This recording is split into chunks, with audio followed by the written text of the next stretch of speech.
Hi, Stephen at Double Glazing Parts and Spares again with another latch reversal. This gearbox is the FUHR gearbox. Again, there is no screw on the latch to easily turn it, so you need to remove the door lock from the door. Once you do this, you will expose the little Allen key, 3mm Allen key.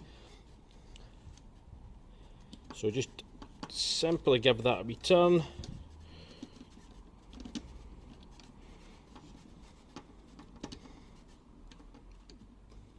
Remove the latch, spin the latch back in and put your little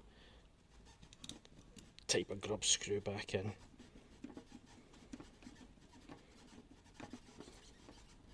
Make sure it's nice and tight.